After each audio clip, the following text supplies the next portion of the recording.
Мистическая голограмма.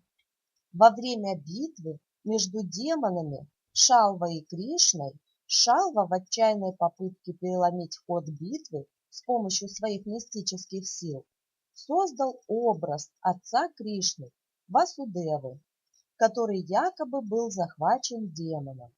На глазах у Кришны Шалва в одно мгновение снес голову поддельному Васудеве.